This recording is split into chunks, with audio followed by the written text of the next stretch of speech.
Radhe Radhe everyone. So once again मैं आपका स्वागत करता हूँ अपने चैनल पे। चूँकि ये फिजिक्स इलेक्ट्रिसिटी क्लास 10 का सेकंड पार्ट है, तो अगर आपने फर्स्ट पार्ट नहीं देखा तो मैं बोलूँगा कि पहले आप फर्स्ट पार्ट को देख लो, जहाँ हमने कवर करा था करंट के बारे में सब कुछ, कि करंट का डेफिनेशन होता क्या है, करंट का फॉर्मूला क्या होता है, इलेक्ट्रिसिटी क्या होता है। इलेक्ट्रिसिटी के बारे में याद है ना, हमने सीखा था कि एक ऐसा शहर जहाँ गाड़ी नहीं इलेक्ट्रॉन्स फ्लो करता है। और उसी तरह उसके बाद हम लोग इलेक्ट्रिक करंट, ऑब्वियसली कोई भी करंट क्या होता है, फ्लो करता है, बहता है। जैसे विंड करंट फ्लो कर रहा है, वो क्यों फ्लो कर रहा है? Because of the pressure difference. अच्छा, वाटर करंट क्यों फ्लो कर रहा है? Because of the concentration difference, height difference. ठीक है, आप कह लो कि हीट क्यों फ्लो करता है? Because of the temperature difference.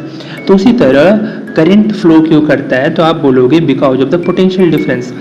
Potential difference को भी मैंने दो तरीके से डिफाइन करा था, एक होता है इलेक्ट्रिक पोटेंशियल और एक होता है पोटेंशियल डिफरेंस। ये दोनों चीज़ अपन कर चुके थे। ये बहुत ज़रूरी है कि आप पीछे के सारे टॉपिक्स बड़े अच्छे से करें। इसलिए मैं बोल रहा हूँ कि अगर आपका फर्स्ट पार्ट नहीं देखा हुआ है तो आप पहले फर्स्ट पार्ट को देखो, उसमें मैंने ये दो टॉपिक बड़े अच्छे से समझाया है। क्यों देखना जरूरी है? क्योंकि अब जो ओम्स लॉ होगा उसमें एक नया टर्म इंट्रोड्यूस होगा। क्या होगा मैं बताऊंगा, let it be a surprise. तो अभी फिलहाल के लिए आप समझो कि करंट और वोल्टेज हम लोग पढ़ चुके हैं, ठीक है। अच्छा चलो फटाफट मैं बेसिक एक रिवीजन आपको दे देता हूँ, थोड़ा सा आपको आइडिया हो जाएगा। कभी भी मैंने क्या बोला था कि अगर आप एक फॉर्मूला लिखते हो तो उस फॉर्मूला से आपको करीब करीब आपके लिए, जब आप 10th क्लास के बच्चे हो तो आपको कम से कम 5 चीज़ निकालने आना चाहिए। अब भैया 5 चीज़ क्या है वो मैं आपको समझाता हूँ, ठीक है। देखिए, इसको मैं कट करता हूँ और मैं फिर से लिखूंगा वो फॉर्मूला और फिर आपको सारा चीज़ निकाल के दिखाऊंगा। इससे क्या होगा, एक बेसिक रिवीजन भी हो जाएगा आपका, और फिर हम लोग आज के टॉपिक में स्टार्ट करेंगे। I equal to Q by T. अब आपको इस बेसिक फॉर्मूला से आपके नोट्स में ऐसे 5 चीज़ निकालने हैं। अब ये 5 चीज़ कैसे कैसे क्या होंगे? सबसे पहले डेफिनेशन। क्या होगा डेफिनेशन? उसके लिए आपको मैथमेटिकल सिंबल का अंग्रेजी नाम आपको पता होना चाहिए। For example I is nothing but क्या? बोलो बोलो बोलो, इलेक्ट्रिक करंट। यस, बराबर को क्या बोला था मैंने पिछला बार, याद करो। Is defined as the rate of flow of charge. The rate of flow of charge. देखिए, टाइम जब भी फिजिक्स में डिवाइड होगा उसको रेट बोलेंगे, कभी भी क्या बोलेंगे? रेट बोलेंगे। For example velocity is equal to, याद है, डिस्प्लेसमेंट बाय टाइम। क्या बोलते थे उसको? Velocity is defined as rate of change in displacement. अब यहाँ पे आप फ्लो ऑफ चार्ज बोल रहे हो, वहाँ चेंज इन डिस्प्लेसमेंट बोल रहे हो, फिर थोड़ा सा अंग्रेजी चेंज होगा ना, थोड़ा बहुत तो अंग्रेजी आपको आना चाहिए। ये हो गया डेफिनेशन। अच्छा भैया, ये तो पहला चीज़ है। दूसरा चीज़ आप क्या बोले? तो दूसरा चीज़ मैं बोल रहा हूँ उससे आपको आना चाहिए वो ऐसा यूनिट। अब सुनिए, ऐसा यूनिट का कहानी ऐसा है कि ऐसा, इसका चार्ज का क्या होता है ऐसा यूनिट बताओ? कूलम। टाइम का क्या होता है? सेकेंड, और ये बटा में यानी पर, कूलम पर सेकेंड। अच्छा, कूलम पर सेकेंड ये जो ऐसा यूनिट है इसका एक खास नाम दे दिया जाता है। याद है, आंद्रे एम्पियर के नाम पे एम्पियर इसका ऐसा यूनिट पड़ गया करंट का। ओके, ये तो दूसरा चीज हुआ भैया। बोलिए तीसरा चीज क्या है? तीसरा चीज है रिलेशन। अब बोलेंगे रिलेशन क्या होता है? ध्यान से सुनिए, मैंने बोला आपको कि अगर ऊपर ऊपर सेम सेम हो, ऊपर ऊपर, तो उसको बोलेंगे डायरेक्ट रिलेशन। और अगर इसे टेढ़ा टेढ़ा हो, IOT में जैसा रिलेशन है, उसको बोलते हैं इनवर्स रिलेशन। माने डायरेक्ट मतलब अगर हम डूबे सनम तो आपको भी ले डूबेंगे, हम अगर तैर रहे हैं सनम तो आपको भी तैरवाएंगे। That means thing is that कि अगर एक बंदा बढ़ता है तो दूसरा बंदा भी बढ़ेगा। फॉर एग्जाम्पल आई और क्यू में कैसा रिलेशन है बताओ? तो आप बोलोगे भैया फॉर्मूला में वो सीधा सीधा है, तो हम लोग बोलेंगे कि डायरेक्टली प्रोपोर्शनल है। अच्छा बोलो आई और टी में कैसा रिलेशन है? तो आप बोला इनवर्सली प्रोपोर्शनल। अच्छा, अंग्रेजी में बोलते हैं इनवर्सली प्रोपोर्शनल, लेकिन लिखाता कैसे मैथमेटिकली? मैथमेटिकली लिखाता आई, डायरेक्टली प्रोपोर्शनल का ही साइन लिखना, लेकिन चूंकि इनवर्स है ना तो 1 बटा करके लिखना। और अगर डायरेक्ट रहता तो 1 बटा करने का जरूरत नहीं है, जैसे कोई यहाँ पे नहीं किए हैं, यहाँ पे इनवर्स था इसलिए किए। ओके, इसका मतलब क्या हुआ? इसका मतलब हुआ कि अगर क्यू बढ़ेगा तो अपना आई भी क्या होगा बताओ? अपना जो आई है वो भी बढ़ेगा। अच्छा, अगर क्यू आपका घट रहा है, ठीक है, तो अपना जो आई है वो भी क्या होगा? घटेगा। ये तो बेसिक बात होगी। अच्छा, यहाँ क्या होगा? उल्टा होगा। अगर इस केस में आप समझो अपना आई बढ़ रहा है, इस केस में मतलब टाइम क्या हो रहा होगा? घट रहा होगा। या फिर मैं ऐसे बोलूँ कि अपना टाइम बढ़ रहा है, तो बताओ आई क्या होगा? आई घटेगा। अच्छा एक और बात बताऊं, आई बराबर क्यू बाई टी में 3 सिंबल्स थे। मैं जब भी बात कर रहा हूँ तो सिर्फ 2 लोगों का बात कर रहा हूँ, जो तीसरा है वो हमेशा कांस्टेंट हो जाएगा। जैसे मैं अगर आई और क्यू के बारे में बात कर रहा हूँ तो बताओ कौन कांस्टेंट होगा, कौन बच गया, टाइम बच गया। तो इस केस में टाइम कांस्टेंट है तभी हम लोग ये बात कर पा रहे हैं, अदरवाइज अच्छा कांस्टेंट मतलब होता क्या है, मतलब वो चेंज नहीं हो रहा। अगर आप 3 दोस्त हो, ये मैं बार बार एग्जांपल देता हूँ इस जब भी इस टॉपिक को पढ़ाता हूँ, अगर आप 3 दोस्त हो तो अगर 2 लोगों के बीच झगड़ा हो रहा है तो तीसरे को कांस्टेंट होना पड़ेगा। अब ऐसा नहीं कि तीसरा भी मार करने लगेगा, तब तो फिर झगड़ा मतलब सुलझेगा ही नहीं भैया। What I am saying is that कि अगर आपको आई और क्यू के बीच में कंपेरिजन ड्रॉ करना है, रिलेशन इस्टेब्लिश करना है, तो तीसरे के बीच तीसरा क्वांटिटी जो कि टाइम है उसको कांस्टेंट होना पड़ेगा। बताओ यहाँ पे किस किस के बीच रिलेशन निकाल रहे हैं, आई और टी के बीच। अच्छा आई और टी के बीच निकाल रहे हैं तो मतलब बताओ कौन कांस्टेंट होगा, कौन बच गया, क्यू। अच्छा वेरी गुड, ये 2 की बात समझ में आ गया भैया। एक बात और बताइए आपको थोड़ा सा, आप बोले कि 3 चीज़ है, आप आई को क्यू से आई को टी से रिलेट तो करा दिए, बट हमको बताइए क्यू और टी में कैसे रिलेशन है। तो फॉर्मूला लिखिए, आई बराबर क्यू बाई टी। आप बोले थे कि अगर सीधा सीधा रिलेशन हो तो डायरेक्टली, और ऐसे टेढ़ा रिलेशन हो तो इनवर्सली। लेकिन यहाँ पे तो भैया क्यू और टी बटा में है, तो हम ये बोलेंगे कि ई है नदिया अपना, ई नदिया के ई पार, ई नदिया के ऊपर, तो रिलेशन उसी समय स्टेब्लिश कर सकते हैं। नॉर्मली हम आपको एक तरीका बता रहे हैं, जब दोनों क्वांटिटी जो हो नदिया के आजू बाजू हो, मतलब एगो ई पार हो एगो ऊ पार हो, इस केस में दोनों RHS साइड ही है। तो आप एक काम करो, जिस लॉजिक से मैंने बताया है डायरेक्टली प्रूफ इनवर्सली प्रूफ, उसके लिए मैं बोल रहा हूँ। आप एक काम करो, ये जो टी है उसको उधर फेंक दो, तो बताओ क्यू का फॉर्मूला क्या आएगा, Q equal to I T. अब देखो अलग अलग जगह पे Q equal to I T भी अलग से फॉर्मूला पढ़ाया जाता है, भाई वो अलग फॉर्मूला नहीं है, आई बराबर क्यू बाई टी का ही मॉडिफाइड वर्जन है क्यू बराबर आई टी। तो आप जब एक फॉर्मूला याद कर चुके हो तो इसको अलग फॉर्मूला क्यों रट रहे हो, फालतू अपना मेहनत मत बढ़ाओ, ठीक है। ओके तो सुनो मेरी बात, मैं ये बोल रहा हूँ कि क्यू और टी में अब कैसे रिलेशन है बताओ, क्यू और टी देखो सीधा सीधी हो गया, तो माने क्यू और टी में अब कैसे रिलेशन है, डायरेक्टली प्रोपोर्शनल। अच्छा जब अब क्यू और टी का बात कर रहे हैं तो बताओ कौन कांस्टेंट होगा, बोलो कौन कांस्टेंट होगा, आई आपका क्या हो जाएगा, कांस्टेंट हो जाएगा। कोई तकलीफ, कोई तकलीफ नहीं भैया, बात तो हमको समझ में आ गया। इसको ऐसे करके कट करके हम लोग अपन आगे बढ़ते हैं। तो जब आप इतना खर्चा कर ही दिए हैं मालिक, तो थोड़ा सा खर्चा और कीजिए और हमको बताइए। अच्छा क्या बताना चाह रहे हैं हम आपको, तो सुनिए कि अगर मैं एक सवाल पूछूं आपसे कि अगर आप चार्ज को दोगुना करते हो तो बताओ करंट का क्या होगा। क्या मैंने टाइम के बारे में कुछ बोला, नहीं, तो आप टाइम को मानोगे कांस्टेंट, यानी टाइम को घंटा फर्क नहीं पड़ रहा। जब टाइम कांस्टेंट होता है तो आई और क्यू में कैसे रिलेशन है, डायरेक्टली प्रोपोर्शनल। जो काम क्यू के साथ होगा अगर वो 2 टाइम्स हो जा रहा है तो आई भी कितना हो जाएगा, 2 टाइम्स। अच्छा ऐसा क्या, ये एक बात हुआ, ये कितना बात हुआ, एक बात। मैथमेटिकली इसको अंग्रेजी में लिखे, लेकिन अगर मान लीजिए पेपर में आपका क्वेश्चन आ जाता कि भैया ऐसा है कि हमको इसको मैथमेटिकली साबित करके दिखाओ, तो सुनो मेरी बात, आप लिखना Q1 इक्वल टू कितना लिखोगे, बोलो Q लिखना, ठीक है। अब जो नया Q2 होगा वो क्या होगा, बोलो Q होगा कि 2Q होगा, 2 टाइम्स ना हो गया है तो लिखोगे 2Q। बोले भैया बहुत अच्छे। अब मेरी बात सुनो, यहाँ पे भी टाइम जो होगा T1 T होगा, और यहाँ पे भी जो टाइम होगा वो भी T ही होगा, क्योंकि टाइम चेंज नहीं हो रहा। यहाँ आप I1 निकालो, चलो निकालो I1। I1 इक्वल टू होता है Q बाई टाइम, यहाँ Q ही है और टाइम टाइम ही है। चलिए बहुत अच्छे, चलो I2 निकालो, बोलो यहाँ पे I2 क्या होगा Q, लेकिन यहाँ Q2 जो यूज होगा Q2 बटा T2, जैसे कि 1 बटा T1 जो कि वैल्यू Q बाई T आ गया था। बोलो Q2 कितना है, 2Q, और तुम जान रहे हो ऊपर लिखा हुआ है यार, सामने दिख रहा है, और T1 तो भैया T है। एक बात बताओ, क्या तुम Q बाई T को नहीं जानते हो, Q बाई T क्या है, I1, तो दैट मीन्स I2 बराबर आ गया 2I1, यानी जो अपना I2 है वो कितना टाइम्स हो जाएगा, 2 टाइम्स। जो हम अंग्रेजी में लिखवाए, जो कॉमन सेंस से एक लाइन से आ गया वो चीज़, ये हुआ मैथमेटिकली। एग्जाम में अगर 1 मार्क्स का आएगा तो सिर्फ उतना लिख के छोड़ दोगे, लेकिन अगर एग्जाम में 2 मार्क्स का आया तो ऐसे आप मैथमेटिकली सॉल्व करोगे, 2 केस मान के, केस 1 1 1 1 1 और केस 2 जिसमें आप 2 2 2 लेते हो हो गया क्लियर। अब ई वाला जो मैं ये सब चीज़ सिखा रहा हूँ ना, ये सब चीज़ सिखा रहा हूँ, ये सब फिजिक्स नहीं मैथ है, और ये पूरे जगह फिजिक्स में काम आएगा। जहाँ पे भी आपको फॉर्मूला दिखेगा, जहाँ पे भी आपको रिलेशन इस्टेब्लिश करना होगा, वहाँ पे अंग्रेजी में उस तरीके से सॉल्व करो जैसे मैंने अभी थोड़ी देर पहले बताया। और मैथ अगर बोले उसका कि बताओ भैया मैथ 2 मार्क्स का क्वेश्चन है ये, तो ऐसे पूरा सॉल्व करोगे। क्या हुआ, क्यू और टी और ये सब यूज़ करोगे, अरे वहाँ पे जो टर्म्स होंगे वो यूज़ करोगे ना।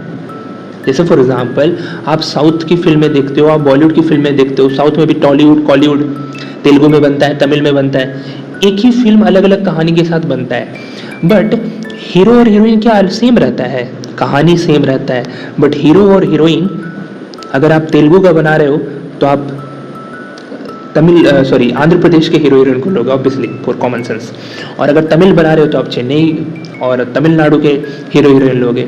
अगर आप बॉलीवुड में वही कहानी पे बना रहे हो तो आप हीरो को हीरोइन कहाँ से लोगे, बॉलीवुड से लोगे। इन जनरल बात बता रहा हूँ, मेरा वो समझाने का मतलब नहीं है, मैं बस इतना बता रहा हूँ कि ये जो मैंने चीज़ सिखाई वो हर जगह अप्लाई होगा, मैं अप्लाई करके भी दिखाऊंगा, टेंशन नहीं लेना है। ओके, बढ़ते अपन आगे, कोई तकलीफ नहीं है तो आगे बढ़ते। अब सुनिए मेरी बात, मैंने बोला कि आप उससे डेफिनेशन निकाल सकते थे, निकाल दिया, आपने फॉर्मूला निकाल सकते थे, निकाल दिया, आप रिलेशन निकाल सकते थे, निकाल दिया,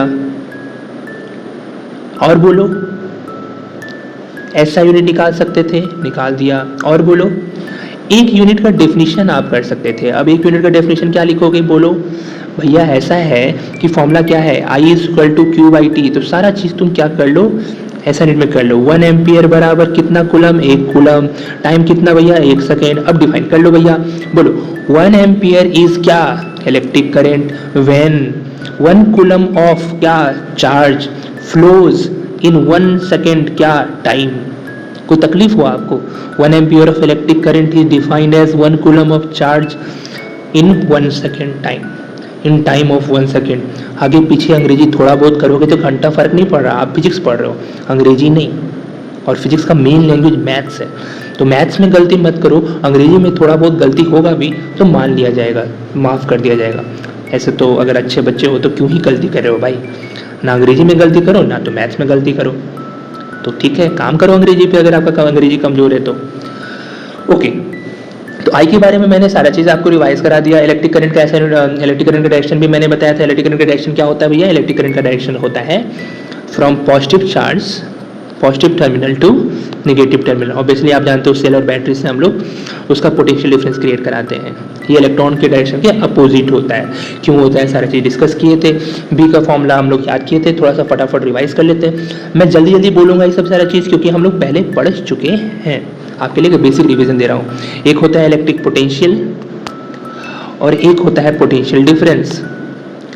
इलेक्ट्रिक पोटेंशियल को नोटेशन में ऐसे लिखते हैं V इन्फिनिटी A, और पोटेंशियल डिफरेंस लिखते हैं VAB। इसका होता है W इन्फिनिटी A बटा Q, फॉर्मूला मैं बता रहा हूँ, और इसका फॉर्मूला होता है सेम W, बट यहाँ AB होगा बटा Q। डेफिनेशन बताओ, electric potential at any point is defined as work done per unit charge to bring it from infinity to any point। क्या ये मैं पहला बार बता रहा हूँ, कितना बार पहले बता चुका हूँ, कल भी बताया, मतलब ऑब्वियसली लास्ट वीडियो में भी बताया और अभी भी बता रहा हूँ। ये बोलो पोटेंशियल डिफरेंस क्या होता है, पोटेंशियल डिफरेंस दो पोटेंशियल के बीच का डिफरेंस है, जिसका फॉर्मूला एक और हो सकता है BA माइनस BB, जहाँ BA बड़ा है और BB छोटा है। ये वाला बताओ, work done per unit charge, same definition, to bring it from क्या इन्फिनिटी से, नहीं, to bring it from one point A to the another point B. दो आपस में पॉइंट का बात हो रहा हो तो पोटेंशियल डिफरेंस, और जब इन्फिनिटी से किसी एक पॉइंट पे लाते हैं तो भैया उसको इलेक्ट्रिक पोटेंशियल बोलते हैं। I hope you get it. अच्छा, अब एक सवाल पूछता हूँ, मैंने इलेक्ट्रिक करंट का डायरेक्शन आपको कुछ बताया था, उस हिसाब से बताओ कि अगर ए का पोटेंशियल और बी का पोटेंशियल, दो पॉइंट का पोटेंशियल मैंने दे दिया, एक है ए का पोटेंशियल 5 वोल्ट और बी का पोटेंशियल है 3 वोल्ट, तो आप बताओ करंट किधर से किधर बहेगा। मैं ऑप्शन दूं आपको, ऑप्शन है ए टू बी एंड दूसरा ऑप्शन है बी टू ए, तीसरा ऑप्शन नहीं पता, चौथा ऑप्शन हम घंटा फर्क नहीं पड़ता। चलो तीसरा चौथा ऑप्शन आपके लिए नहीं है, सिर्फ आपके लिए पहला दूसरा ऑप्शन है। बताओ क्या बोला था मैंने कि इलेक्ट्रिक करंट हमेशा पॉजिटिव टू नेगेटिव फ्लो करता है। अच्छा, ये जो पॉजिटिव वाला है उसका पोटेंशियल हाई माना जाता है, और ये जो निगेटिव वाला है टर्मिनल, उसका पोटेंशियल लो माना जाता है। तो इलेक्ट्रिक करंट का डायरेक्शन को आप एक तरीके से ऐसे भी बोल सकते हो कि electric current flows from high potential to low potential. ए का बता पोटेंशियल कितना है? 5 वोल्ट, और बी का पोटेंशियल कितना है? 3 वोल्ट। बताओ किसका पोटेंशियल ज़्यादा है?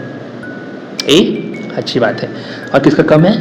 बी। ओके, सो इसका फ्लो, इलेक्ट्रिक करंट का फ्लो किधर से किधर होगा, किधर से किधर होगा, किधर से किधर होगा? ए टू बी। तो राइट जवाब इज ए टू बी। बोले भैया ये तो मेरी हलवा क्वेश्चन था, ये तो कोई दूसरा क्लास का बच्चा भी बता देगा, तो थोड़ा सा अच्छा क्वेश्चन दो ना मेरे को। तो भैया ये सवाल बोला जाए ए और बी, ए से बी की बी से इलेक्ट्रिक करंट का डायरेक्शन किधर से किधर होगा। चलिए मैं पूछता हूँ, इलेक्ट्रिक करंट का डायरेक्शन, इलेक्ट्रॉन का डायरेक्शन किधर से किधर होगा। थोड़ा सा क्वेश्चन अगर मैं आपके लिए चेंज कर दूं कि इलेक्ट्रॉन का डायरेक्शन किधर होगा, तो आप तो बका जाओगे। ऑप्शंस वही है, ए टू बी, और दूसरा ऑप्शन है बी टू ए। बोला जाए बोला जाए बोला जाए, बोलो इलेक्ट्रिक करंट का डायरेक्शन क्या होता था? From high potential to low potential. But electron का डायरेक्शन अपोजिट होता है इलेक्ट्रिक करंट के। तो अगर वो हाई पोटेंशियल से लो पोटेंशियल की ओर बह रहा था करंट, तो इलेक्ट्रॉन किधर से किधर बहेगा? बोलो बोलो बोलो, लो पोटेंशियल से हाई पोटेंशियल, लो पोटेंशियल से हाई पोटेंशियल। यानी आपको लो देखना है, इसका है 0 वोल्ट और ये है -3 वोल्ट। आप सीधा बोलोगे कि लो पोटेंशियल 0 है, अरे बाबा साइन देख, साइन 0 का कोई साइन में नहीं होता, तो ठीक है -3। 0 और -3 में नेगेटिव में जो नंबर बड़ा दिखता है वो छोटा हो जाता है, यानी बी जो है वो लो पोटेंशियल है और ए जो है वो हाई पोटेंशियल है। बोले भैया बहुत कुछ बता रहे, समझ नहीं आ रहा, तो ध्यान से सुनो बस इस line. Electric current flows from high potential to low potential. Electron का डायरेक्शन क्या होगा? उल्टा, low potential to high potential. बताओ ए और बी में किसका लो पोटेंशियल है? बी का। किसका हाई पोटेंशियल है? ए का। तो किधर से किधर बहेगा इलेक्ट्रॉन? बी टू ए। सवाल क्या पूछा है? इलेक्ट्रॉन का, तो सही जवाब क्या होगा? इलेक्ट्रॉन का। अगर इलेक्ट्रिक करंट का पूछता तो सही जवाब क्या होता? 1 की 2, 1 की 2 तो 1। समझ में आया? मैंने इनने उनने करके आपको सारा चीज़ समझाया। बड़ा फेमस क्वेश्चन है, आपके पेपर में एमसीक्यू के तौर पे ये आ सकता है, तो अच्छे से समझ लेना। लोगों को तकलीफ अगर किसी में होता है तो वो जो शुरुआती 20 एमसीक्यू आते हैं, ऑब्वियसली 18 कुछ एमसीक्यू आएंगे और लास्ट के 2-3 असर्शन रीजन क्वेश्चन आते हैं, उसमें तकलीफ होता है। तो अगर मेरी बात सुनोगे, समझोगे और जो जो मैं बोलूँगा वो करोगे, तो आपको तकलीफ तो नहीं होने देंगे भैया, याद रखना। ओके, तो मैंने आपको करंट के बारे में रिवाइज करा दिया, मैंने आपको वोल्टेज के बारे में रिवाइज करा दिया। अब हम लोग तैयार हैं अपना नेक्स्ट टॉपिक को पढ़ने के लिए। इसी बीच में इलेक्ट्रिक सर्किट भी था। क्या था इलेक्ट्रिक सर्किट? उसके बारे में भी थोड़ा सा बता दूं। इलेक्ट्रिक सर्किट वो पैथ था जिसमें करंट फ्लो करता है। अगर स्विच ऑन है तो पैथ क्लोज्ड है, और अगर स्विच ऑफ है तो पैथ ओपन है। इसमें करंट बिल्कुल नहीं फ्लो करेगा और इसमें करंट फ्लो करता था। जब आप सर्किट बनाते हो तो पूरा डायग्राम करने का जरूरत नहीं है, आप सिंपल से उसको रिप्रेजेंट करते हो डिफरेंट कंपोनेंट्स को। फॉर एग्जांपल एम मीटर जो एम्पियर मीटर था, जो करंट को नापता था, जिसको हम लोग किस में कनेक्ट करते थे बताओ? सीरीज की पैरेलल में? सीरीज में, क्योंकि भैया सीरीज में करंट सेम होता था। वोल्ट मीटर को बताओ किसमें? वोल्ट क्या करता था? वोल्ट मीटर पोटेंशियल डिफरेंस को मेजर करता था, और उसको हम लोग पैरेलल में मेजर कनेक्ट करते थे, क्योंकि पैरेलल, थोड़ा स्पेलिंग इग्नोर कर लेना। ये सारे छोटे छोटे सिंबल्स हैं जिसका हम लोग सर्किट में यूज़ करेंगे, और यही सिंबल्स आपको यूज़ करना है। एक ओवरऑल रिवीजन मैंने आपको दे दिया। I hope this is very important. आप इससे बोर ना हो कि अरे भैया ये तो पिछला दिन बताए हुए किए थे, अब फिर से काहेला रिपीट कर रहे हैं। क्योंकि भैया मेरा मानना है कि एक टीचर को जितना हद तक चाहे तो रिवाइज करा देना चाहिए, उसी समय एट द इंस्टेंट याद हो जाए। ठीक है, ऐसा कुछ आसान शब्दों में परोसना चाहिए चीज़ों को। तो मेरा कोशिश यही रहेगा कि मैं मल्टीपल टाइम चीज़ों को रिपीट करके बोल के आपको याद करवा दूँ इसी समय जब आप इस वीडियो को देख रहे हैं। ठीक है, ताकि आपको एक्स्ट्रा मेहनत बाद में ना करना पड़े। चलिए, कोई तकलीफ आपको इसमें? आई होप, हमको नहीं लगता कि आपको इसमें कोई तकलीफ होगा। देखिए 20 मिनट हो गए, 20 मिनट में अब तक हमने पिछला क्या पढ़ा पीछे, और कुछ अच्छे क्वेश्चन डिस्कस किए सिर्फ। अब हम लोग पढ़ने वाले हैं ओम्स लॉ। तो कहानी ऐसा है कि ओम्स लॉ, ओम देखिए इस जो ओम नाम है, ये हिंदी वाले ओम नहीं है कि भैया ओम ओम ओम गणेशाय नमः, ओम महादेवाय नमः, वो वाला ओम नहीं है। ये एक बंदा था, उसको अपन चूंकि अंग्रेज था तो उसको सर थोड़ा ऐसा टाइटल वगैरह दे के थोड़ा रिस्पेक्ट देते हैं, सर जॉर्ज साइमन ओम। ये बंदा कुछ एक्सपेरिमेंट्स करता है और एक्सपेरिमेंट्स के नाम पे क्या करता है, वो आपको एक एक्टिविटी दिया जाता है। अब उस एक्टिविटी में एक्सपेरिमेंट्स करने के बाद कुछ नहीं करना, उसको रिलेशनशिप इस्टेब्लिश करना है। किसके भी रिलेशनशिप इस्टेब्लिश करना है, उसको रिलेशनशिप इस्टेब्लिश करना है वोल्टेज, जो हम लोग पढ़ चुके हैं, पोटेंशियल डिफरेंस, और करंट के बीच में। अब सुनो, छोड़ो उसका बात ओम का, हम तुमसे कॉमन क्वेश्चन पूछते हैं, ध्यान से जवाब देना, ठीक है। हम ही बोल रहे हैं कि अगर मान लो पानी का हाइट ये 2 लेवल है, ये पहला केस, ठीक है। और देखो दूसरा केस में पानी का हाइट ऊपर वाला तो सेम है, लेकिन नीचे वाला ये यहाँ चला गया, ये दूसरा केस। तो हम ये पूछ रहे हैं तुमसे, हम ये पूछ रहे हैं कि यहाँ हाइट का डिफरेंस और यहाँ जो हाइट का डिफरेंस है, किसमें हाइट किसमें डेप्थ, हाइट बोलो डेप्थ बोलो दोनों सेम ही बात है, हाइट और डेप्थ किसमें ज़्यादा है या फिर किसमें कम है, 1 में कि 2 में, 1 में कि 2 में, इसमें गैप ज़्यादा है। तो आप बोलोगे भैया कॉमन सेंस से कोई भी बच्चा जिसके पास आँख होगा वो बता देगा कि अरे बाबा सेकंड में जो है वो हाइट का गैप ज़्यादा है, लेकिन इसे बोलना क्या चाहते हो, बताना क्या चाहते हो, तो बताओ। अच्छा, सेकंड क्वेश्चन, जब हम यहाँ से पानी को फ्लो करा के नीचे गिराएंगे और यहाँ से पानी को फ्लो करके नीचे गिराएंगे, तो बताओ किसमें स्पीड ज़्यादा रहेगा, किसमें वाटर का करंट का तेजी ज़्यादा रहेगा। तो आप बोलोगे सेकंड वाले में। आपने क्या कहा, आपने कहा कि वाटर का फ्लो उसमें स्पीड ज़्यादा रहेगा जहाँ हाइट का डिफरेंस भी ज़्यादा है। अभी कोई बात बताओ, वाटर फ्लो क्यों करता था, बिकॉज ऑफ हाइट का डिफरेंस, बिकॉज ऑफ हाइट का डिफरेंस। हॉरिजॉन्टल लेवल में जब सेम हाइट रहेगा तो नहीं करेगा, ठीक है। तो जितना ज़्यादा हाइट का डिफरेंस होगा उतना ज़्यादा वाटर का फ्लो का स्पीड होगा। ओ ई पॉइंट बताना चाहते थे, हाँ हम आपको यही पॉइंट बताना चाहते थे। तो अब उससे रिलेट करो, अपन वाटर करंट से रिलेट करते हैं इलेक्ट्रिक करंट को, और अपना हाइट डिफरेंस से रिलेट होता है पोटेंशियल डिफरेंस। और अभी मैंने क्या बोला था कि जितना ज़्यादा हाइट डिफरेंस, जितना ज़्यादा हाइट डिफरेंस उतना ज़्यादा वाटर का फ्लो रहेगा, जितना ज़्यादा हाइट का डिफरेंस उतना ज़्यादा वाटर का फ्लो रहेगा। और भैया हाइट डिफरेंस किसको मेजर रिप्रेजेंट कर रहा है, पोटेंशियल डिफरेंस को, यानी जितना ज़्यादा पोटेंशियल डिफरेंस उतना ज़्यादा करंट रहेगा। क्या आप एनालॉजी बैठा पा रहे हो, हाँ, माने पोटेंशियल डिफरेंस बढ़ता है तो करंट बढ़ता है, पोटेंशियल डिफरेंस घटेगा तो करंट घटेगा। और बोलो अभी हम जस्ट बताएं, इस तरह के रिलेशन को क्या बोलते हैं, इस तरह के रिलेशन को बोलते हैं डायरेक्टली प्रोपोर्शनल। तो भैया potential difference is directly proportional to current. This very statement, एक छोटा सा बात और है कि at a very constant temperature is called Ohm's law. अब सुनो, बिना ओम्स लॉ पढ़े हुए तुमने ओम्स लॉ पढ़ लिए हैं, तो अच्छा लगा आपको। अब हम लोग एक्टिविटी फटाक से पढ़ते हैं, जो हम लोग अभी हम समझे हैं और समझाए हैं, हम वही चीज़ अंग्रेजी में दम बोलेगा और आप कहेंगे कि देख रहा है विनोद कैसे अंग्रेजी बोल बोल के बात को घुमाया जाता है। लेकिन अगर आपको समझना है तो आपको सिंपल वर्ड्स का यूज़ करना है, अंग्रेजी बोल बोल के उनकी बातों में घूमना नहीं है, क्योंकि अपना अंग्रेजी भी मजबूत है और अपना समझ भी मजबूत है। कोई तकलीफ, ऑब्वियसली कोई तकलीफ नहीं। तो लेट्स मूव ऑन। तो भैया ऐसा है कि अपने पास एक सर्किट है जो कि फिगर 11.2 में दिखाया जा रहा है, और इसमें एक नाइक्रोम वायर यूज़ करे हैं। अच्छा, नाइक्रोम वायर क्या होता है मैं बता दूं, नाइक्रोम एक एलॉय है, थोड़ा केमिस्ट्री आप जानो।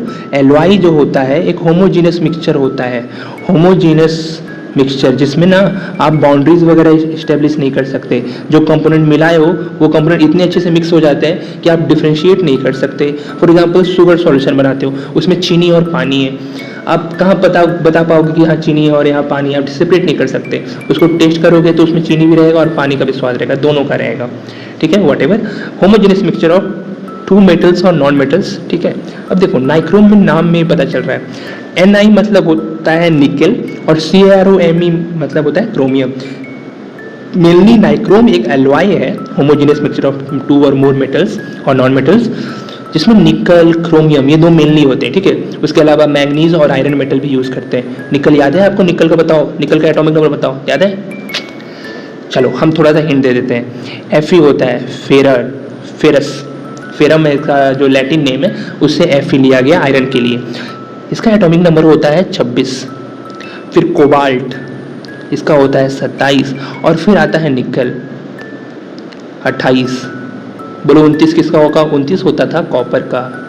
अच्छा बोलो 25 किसका होता है? 25 होता है मैग्नीज का। अच्छा बताओ 24 किसका था? 24 होता है क्रोमियम का। I hope you get it. चलिए अब उसके बाद जब नाइक्रोम वायर यूज करें हैं XY ऑफ लेंथ दिया हुआ है इसमें 0.5 मीटर, एक एम मीटर रखें। एम मीटर पता है ना आपको? एम मीटर हम लोग जब भी कनेक्ट करते हैं तो बताओ किस में कनेक्ट करते हैं? बताओ किस में कनेक्ट करते हैं? सीरीज में कनेक्ट करते हैं। एम मीटर क्या करता है? It is a device which measures, M word याद है एम्पियर के लिए, it is device which measures electric current. Volt meter क्या करता था? It is device which measures potential difference across any 2 point. अच्छा पोटेंशियल डिफरेंस को मेजर करने वाले जो डिवाइस है उसका नाम है वोल्ट मीटर। उसको किस तरीके से कनेक्ट करते हैं? सीरीज में कि पैरेलल में? बोलो बोलो, उसको किस तरीके से कनेक्ट करते हैं? सीरीज में कि पैरेलल में? तो आप बोलोगे कि पैरेलल में कनेक्ट करते थे भैया, पैरेलल में। अब जब उसको पैरेलल में कनेक्ट करते हैं तो कैसे कनेक्ट करेंगे? यहाँ देख लो ना बाबा, फिगर 11.2 में तो लिखल है, दिखावल है, तो फिर क्या तकलीफ है?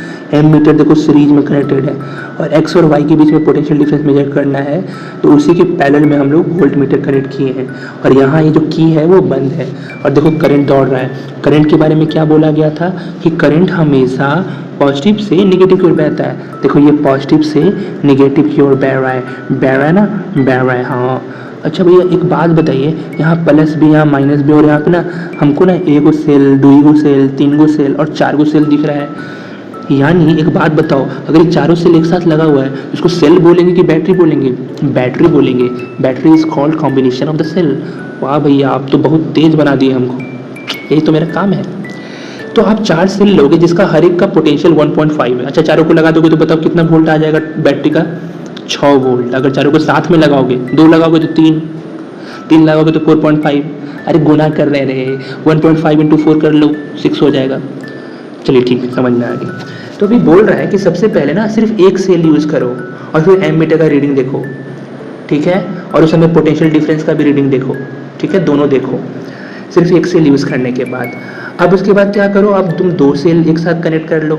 अब जब तुम 2 सेल कनेक्ट कर लोगे तो फिर से एम मीटर और पोटेंशियल डिफरेंस का रीडिंग लो वोल्ट मीटर का, फिर 3 सेल, फिर 4 सेल।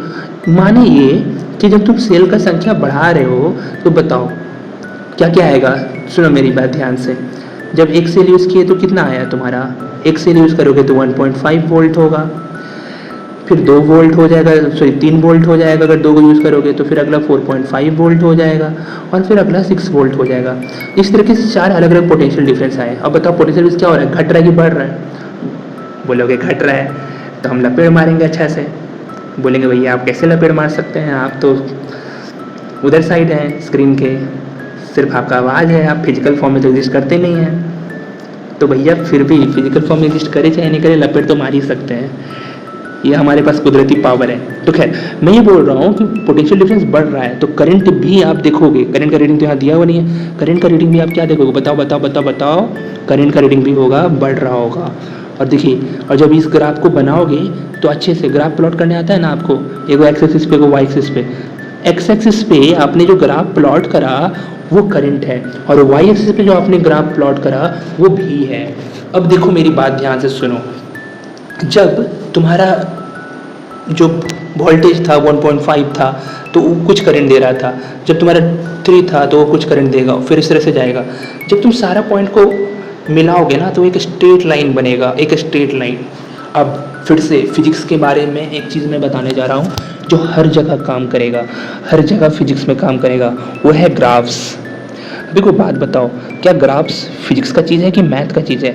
और ये जो कि मैथ फिजिक्स का लैंग्वेज है, तो अभी जो मैं ग्राफ के बारे में चीज़ें बताने जा रहा हूँ वो हर जगह काम करेगा, लिख के ले लो, ठीक है? अच्छा भैया चिल्लाने की आवश्यकता नहीं है, जब आप इतना बोल ही रहे हो तो हमको बताओ कि क्या होगा, कैसे होगा, तो हम बता रहे हैं। सुनो मेरी बात, ग्राफ के बारे में कुछ महत्वपूर्ण बहुमूल्य शब्द आपके कोश में जाएंगे जो हर जगह फिजिक्स में काम आएगा, और जहाँ हर जगह फिजिक्स में काम आए वहाँ मामला बहुत बढ़िया हो जाता है। तो जो भी हम लोग ग्राफ बनाते हैं वो नॉर्मली 2 तरह ग्राफ होता है, एक यूनिफॉर्म ग्राफ और एक नॉन यूनिफॉर्म ग्राफ। पहला बात जो मैं सिखाने जा रहा हूँ, लिख लेना अपना नोट्स में, कि यूनिफॉर्म ग्राफ का जो खासियत होता है कि वो हमेशा स्ट्रेट लाइन बनता है। अच्छा, ये स्ट्रेट लाइन हमेशा, ये देखो इस स्ट्रेट लाइन ओरिजिन से पास हो रहा है, इसका क्या मतलब हुआ कि अगर तुम्हारा वोल्टेज यानी पोटेंशियल डिफरेंस जीरो है तो तुम्हारा आई भी क्या होगा, जीरो। कभी कभी कोई ग्राफ ओरिजिन से पास नहीं होता तो उसका लॉजिक ये नहीं होगा। ओरिजिन मतलब उसका बताओ क्या होते हैं पॉइंट्स, उसका पॉइंट्स होते हैं 0,0, है ना जी। अब 0,0 कहने का मतलब क्या होता है कि अगर भी जीरो है तो अपना आई भी जीरो होगा, अगर पोटेंशियल डिफरेंस जीरो है तो करंट भी जीरो होगा, एज सिंपल एज दैट। ठीक है, अब डायरेक्टली प्रोपोर्शनल में तो समझ में आ गया भाई यूनिफॉर्म होगा। बताओ अगर नॉन यूनिफॉर्म होता है तो कैसा होता। नॉन यूनिफॉर्म के केस में जो ग्राफ बनता है, नॉन यूनिफॉर्म के केस में जो ग्राफ बनता है वो कैसा बनेगा बोलो, स्ट्रेट लाइन की कर्व्ड लाइन, तो आप बोलोगे भैया कर्व्ड लाइन बनता है, ये नॉन यूनिफॉर्म का केस है। अच्छा अच्छा अच्छा अच्छा, वेरी गुड, आगे बढ़िए। तो अगर हम लोग आगे बढ़ रहे हैं, टेंशन मत लेना। अब जो हमको ग्राफ के बारे में तुम्हें दूसरा चीज़ सिखाना है, ग्राफ में हमेशा दो चीज़ होता है, एक होता है स्लोप और एक होता है एरिया अंडर द ग्राफ। अब देखो ये ऐसा चीज़ नहीं कि तुम पहला बार पढ़ रहे हो, ये तुम पढ़ चुके हो, क्लास 9 से पढ़ के आए हो ना, तो उसमें तुमको इसके बारे में आइडिया होगा। स्लोप क्या होता है, mathematically slope is defined as change in y axis, ये जो डेल का सिंबल है उसको चेंज पढ़ते हैं, चेंज इन वाई एक्सिस बटा चेंज इन एक्सिस, ये मैथ का फॉर्मूला है। अब इसको फिजिक्स में लगाओ, देखो वाई पे क्या है तुम्हारा, वाई पे है potential difference, change in potential difference बटा चेंज इन करेंट।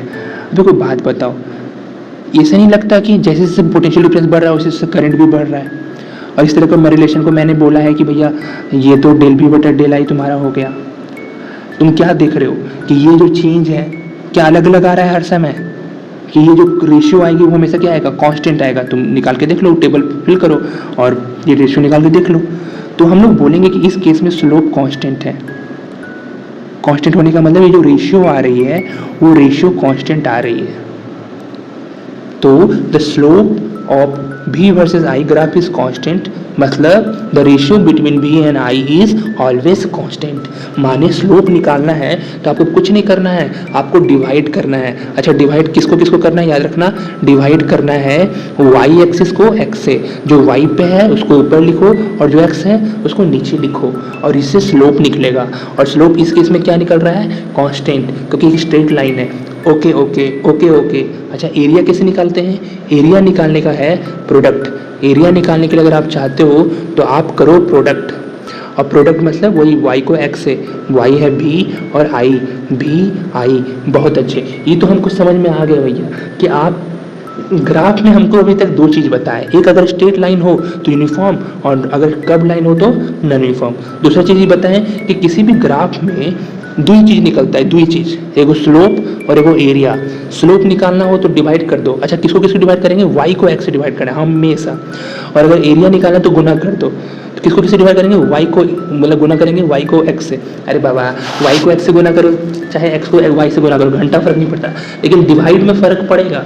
तो याद रखना, स्लोप निकालने में हमेशा y ऊपर जाएगा और x नीचे रहेगा। ओहो, इतना चीज़ बता दिए, लेकिन हमको अब तक मामला समझ में नहीं आएगा समझ में जब मैं आपको और अच्छे से और बेटर तरीके से कोरिलेट कराऊंगा।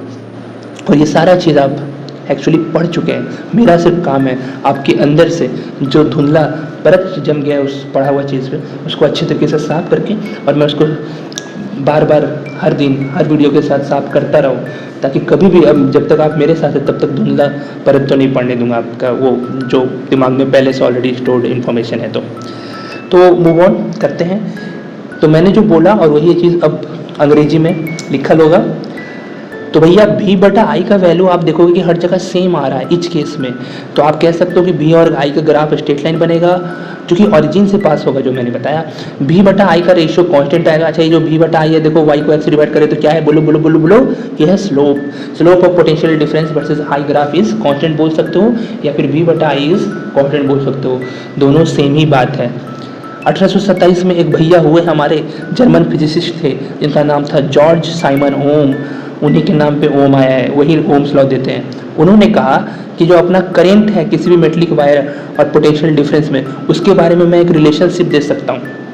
रिलेशनशिप समझते हैं ना, रिश्ता, बॉयफ्रेंड गर्लफ्रेंड, मम्मी पापा, भाई बहन, सब रिलेशनशिप है, बट हम लोग फिजिक्स में जो रिलेशनशिप पढ़ते हैं वो डिफरेंट फिजिकल सिंबल्स के बीच में पढ़ते हैं। हमारे यहाँ पे जो रिलेशनशिप पढ़ेंगे वो आई और बी के बीच में पढ़ेंगे।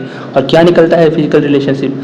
भैया ऐसा है कि पोटेंशियल डिफरेंस जो है अपना वो अक्रॉस कोई भी end of a metallic wire वो हमेशा डायरेक्टली प्रोपोर्शनल होता है करंट फ्लोइंग थ्रू इट। ध्यान रखना इसमें बहुत इंपॉर्टेंट बात कि इसका टेम्परेचर हमेशा कांस्टेंट होना चाहिए। अगर टेम्परेचर कांस्टेंट नहीं होगा तो ये जो बात बोला मैंने बोला, ओम ने बोला, और इसलिए इसको ओम्स लॉ कहते हैं, ये कांस्टेंट नहीं आएगी। ये v बटा आई का जो ग्राफ है, ये जो स्लोप है वो कांस्टेंट नहीं आएगी, और कांस्टेंट नहीं आएगी तो भैया ओम्स लॉ एप्लीकेबल नहीं होगा। ओम्स लॉ अप्लाई होने के लिए याद रखना, अंग्रेजी में बोलना है तो लिखना v directly proportional to i, और यहाँ लिखना एट कांस्टेंट, बोलो बोलो बोलो, टेम्परेचर। छोटा टी मतलब टाइम होता है और बड़ा टी मतलब होता है टेम्परेचर, याद रखना। Chemistry physics is all about symbols.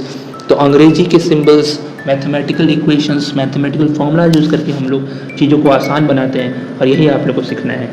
चलिए, तो अब हम लोग के जीवन में तीसरा बंदा आने वाला है। क्या हो गया? अच्छा, स्क्रीनशॉट लेवा गया, ये प्रॉब्लम होता है कभी कभी, इसको मैं डिलीट कर देता हूँ।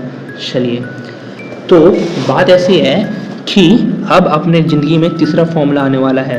ध्यान से सुनिए। पहला फॉर्मूला क्या था? I बराबर क्यू बाई टी। दूसरा फॉर्मूला क्या था? V बराबर डब्ल्यू बाई क्यू। अब तीसरा फॉर्मूला आने वाला है कैसे? तीसरा बंदा, इस पूरे चैप्टर में 3 ही लोग हैं जिनके आजू बाजू पूरी कहानी को घूमने की।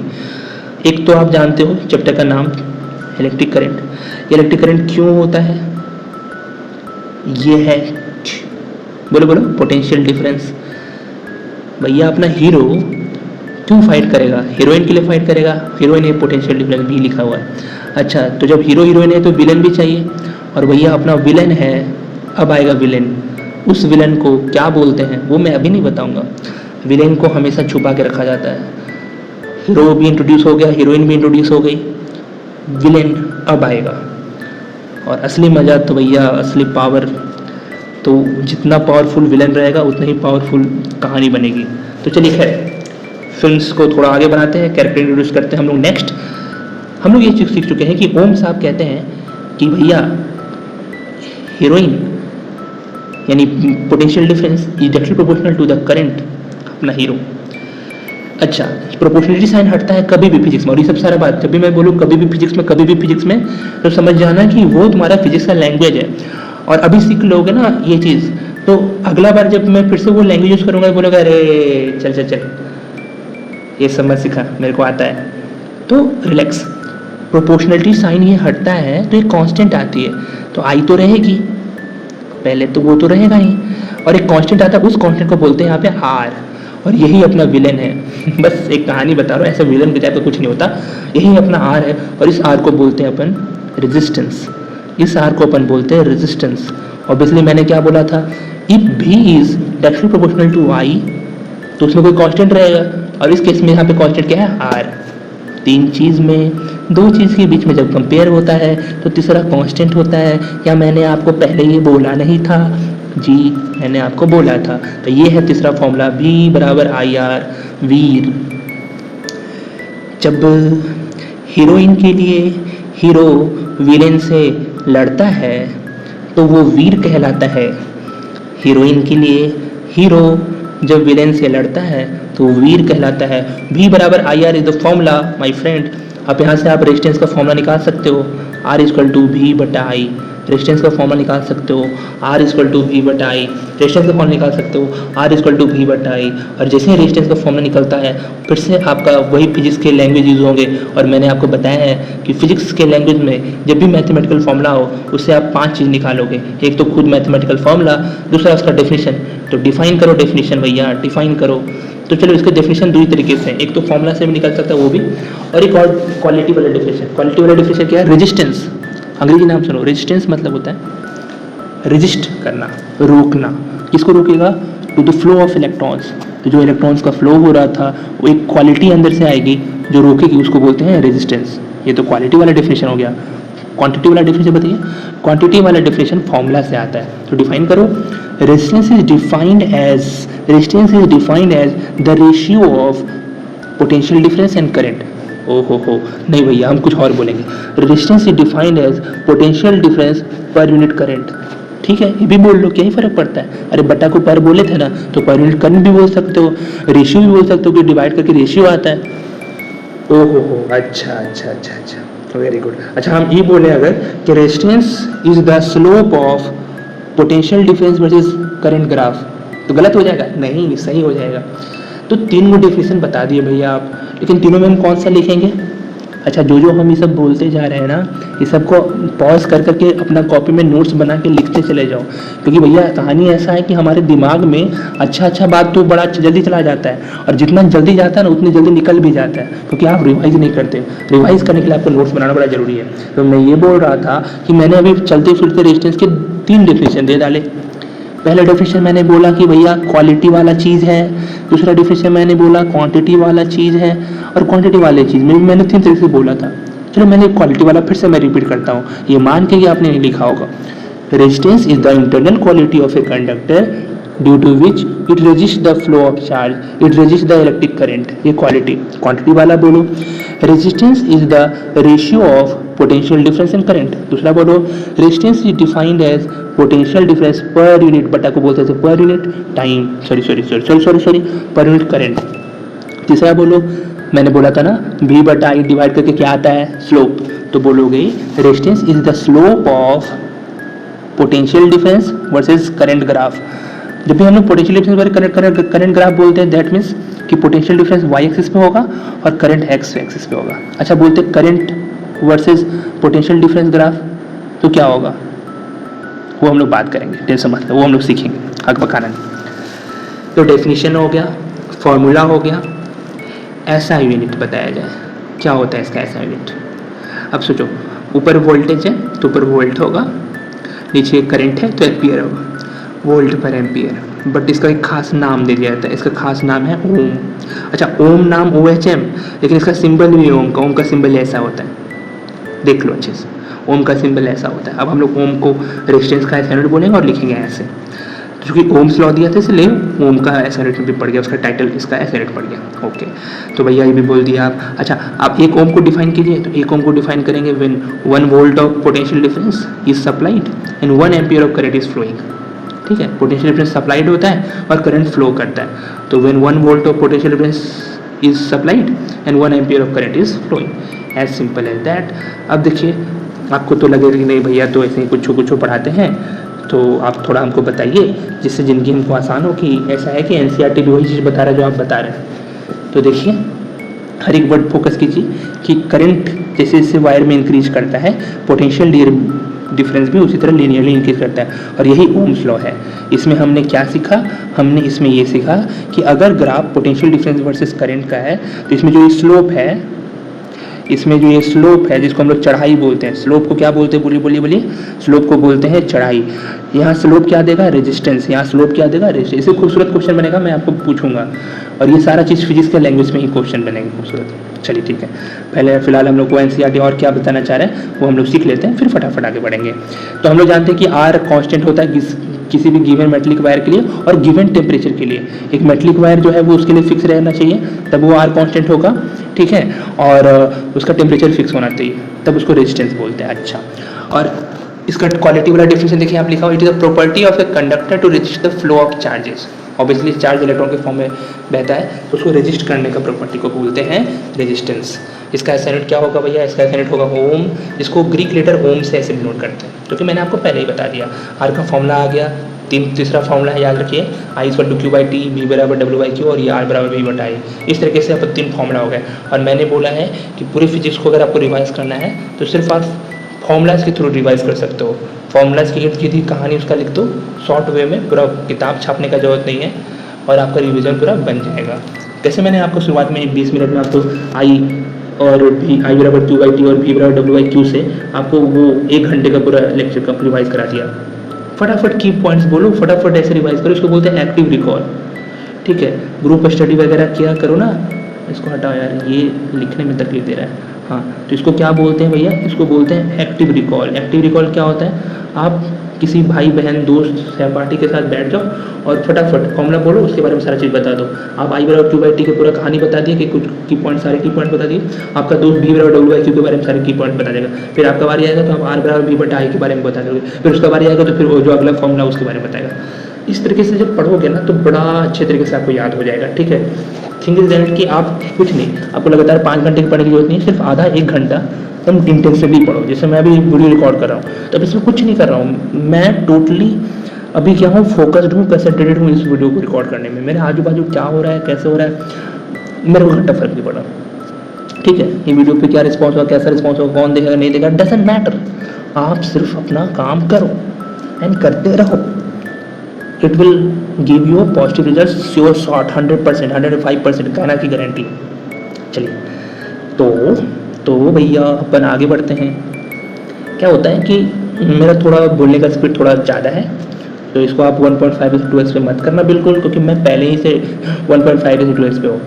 क्योंकि भैया मेरा मानना है ना कि आप जितना जल्दी करने की कोशिश करोगे ना, आपका जितना उतना दिमाग को ये मैसेज जाता है कि अर्जेंट है, तो आपका माथा उस तरह से इफिशिएंट होता है, एक्टिव होता है। तो जो चीज़ को जल्दी पढ़ा जा सकता है, ऑब्वियसली समझने में कोई कॉम्प्रोमाइज़ नहीं करते, समझ लो, तो जल्दी पढ़ो। तो भैया इसको लिखे 1 ओम, इसको लिखे 1 वोल्ट और इसको लिखे 1 ampere. 1 ohm of resistance is defined as when 1 volt of potential is supplied and 1 ampere of current is flowing. ये मैंने आपको पहले ही बता दिया। अब देखिए कहानी ऐसी है कि अब इस रिलेशन में मैंने बोला था कि जब ये सब सारा चीज़ 1 इंटू डिफाइन कर लोगे, देखो रिलेशन भी तो स्टैब्लिश कर सकते हो ना। क्या रिलेशन है बताओ मेरे को, बोलो आर और बी में कैसे रिलेशन है, बोलोगे डायरेक्टली प्रोपोर्शनल। बोलो आर और आई में कैसे रिलेशन है, बोलोगे इनवर्सली प्रोपोर्शनल। लॉजिक याद है ना, अगर सीधा सीधा हो तो डायरेक्टली और अगर से टेढ़ा हो तो इनवर्सली। बोले नहीं समझ में आया, हम तो अभी एक क्लास स्टार्ट किए, आप पीछे कहा बोले तो कुछ समझ नहीं आया, हम स्किप किए थे। तो भैया बोलेंगे स्किप मत किया करो। चलो मैं फिर से बताता हूँ, ये जो मैं बोल रहा हूँ फिर से मैं बोल रहा हूँ, फिजिक्स में सब जगह अप्लाई होगा। और जब भी मैं बोलूँ फिजिक्स में सब जगह अप्लाई होगा, उसको अलग से लिख लो, उसका एक टॉपिक बना लो फिजिक्स के लैंग्वेजेस, और इसको अलग से लिख लो क्योंकि हर जगह अप्लाई होगा। तो यहाँ रेजिस्टेंस वोल्टेज के साथ डायरेक्टली प्रोपोर्शनल है, तो बोलेंगे resistance is directly proportional to voltage. अगर वोल्टेज बढ़ा तो रेजिस्टेंस भी बढ़ेगा, वोल्टेज घटा तो रेजिस्टेंस भी घटेगा, वोल्टेज आधा तो रेजिस्टेंस आधा, वोल्टेज दुगुना तो वोल्टेज रेजिस्टेंस दुगुना। बाप रे बाप, 21 सांस में आप इतना सब कुछ काहे बोल देते हैं, हमको तो कुछ समझ में नहीं आता, मेरा कान पे ओवरडोज हो जाता है। तो कान में जब गंदगी आ गया है ना, इसको ठीक कराओ और फिर वापस पढ़ो इसको। बताओ आर और आई में कैसे रिलेशन, ऐसे टेढ़ा टेढ़ा माने इन्वर्स रिलेशन। अगर रेजिस्टेंस बढ़ेगा तो ऑब्वियसली करंट घटेगा, कॉमन सेंस है बाबा। रेजिस्टेंस क्या करता है, करंट को रोकता है। अगर कोई रेजिस्टेंस रोकने वाला शक्ति बढ़ रहा है तो करंट घटेगा ना रे बाबा। नहीं समझ में आया। अभी आपके घर में 3 लोग थे, सिर्फ 3 ही लोग हैं, आप, आपके पापा, आपकी मम्मी, और गेस्ट आ गए। गेस्ट से अब 9 लोग हो गए और आप पढ़ना चाहते हैं आप करंट, और ये 9 लोग आपको रोकना चाहते हैं विलेन। अब एक बात बताइए, क्या आप पढ़ पाओगे? नहीं, आपका पढ़ाई कम हो जाएगा क्योंकि रेजिस्टेंस बैलेंस बढ़ गए हैं। कोई तकलीफ? कोई तकलीफ नहीं। अरे बाबा कहानी बनाओ, चीज़ों को इंटरेस्टिंग बनाओ और याद करो फटाक से। देखो देखो देखो, करंट जो रजिस्टर में बहता है वो इन्वर्सली प्रोपोर्शनल रेजिस्टेंस के, रेजिस्टेंस को आप डबल करोगे तो करंट आधा हो जाएगा। इन्वर्सली प्रोपोर्शनल का याद है लॉजिक कैसे क्या थे, आर डायरेक्टली प्रोपोर्शनल ही लिखा जाता है 1/r। अब देखो आर हो गया है 2x, यहाँ आई लिखना चाहिए था, तो आई क्या होगा उसका उल्टा 1 बटा कर दो, 1/2 का 2/1 का उल्टा क्या होता है 1/2। तो अगर रेजिस्टेंस डबल हुआ है तो करंट हाफ हो जाएगा। अब इसका यूज़ प्रैक्टिकल केसेस में आप देखोगे करंट को घटाने और बढ़ाने के लिए यूज़ करते हैं। अगर आपको करंट बढ़ाना है तो रेजिस्टेंस घटा दो, अगर करंट घटाना है तो रेजिस्टेंस बढ़ा दो, यानी उल्टा कर दो। अब एक कंपोनेंट यूज़ किया जाता है करंट को रेगुलेट करने के लिए बिना वोल्टेज को चेंज किए। अच्छा, ये बात ध्यान से सुनना, अगर आप मान लीजिए करंट के साथ घटाना बढ़ाना चाह रहे हो, लेकिन जब करंट को घटाओ बढ़ाओगे ना तो वोल्टेज भी घटने बढ़ने लगेगा क्योंकि ओम्स लॉ कहता है। तो आप वोल्टेज को नो चेंज रखना चाहते हो कि वोल्टेज चेंज ना हो आपका। तब एक बात बताओ, अभी मैंने बीर वाले फॉर्मूला में बताया था बी इक्वल टू क्या होता है बताओ मेरे को, आई आर। बहुत अच्छे। या फिर इसी फॉर्मूला को ऐसे भी लिखा जाता है आर इक्वल टू क्या लिखा जाता है बोलो, भी बटा आई। बहुत अच्छे। अब जब आर इक्वल टू बी बटा आई लिखा जाता है तो एक बात बताओ मेरे को यार कि आर इक्वल टू बी बटा आई में वोल्टेज को तो कांस्टेंट रखना है। 3 चीज़ में अगर एक चीज़ कांस्टेंट हो गया तो बताओ कौन से 2 चीज़ को चेंज करना पड़ेगा, जो बचा हुआ 2 चीज़ है। तो करंट को घटाना बढ़ाना है तो आपको खेलना पड़ेगा रेजिस्टेंस के साथ। अगर करंट को बढ़ाना है तो रेजिस्टेंस घटाना पड़ेगा, अगर करंट को घटाना है तो रेजिस्टेंस बढ़ाना पड़ेगा। इनवर्स रिलेशन है ना, उल्टा। तो यही इसी के लिए एक डिवाइस आता है, उसी डिवाइस का नाम है रियोस्टेट। उसी डिवाइस का क्या नाम है, मैं लिख देता हूँ, उसी डिवाइस का नाम है रियोस्टेट।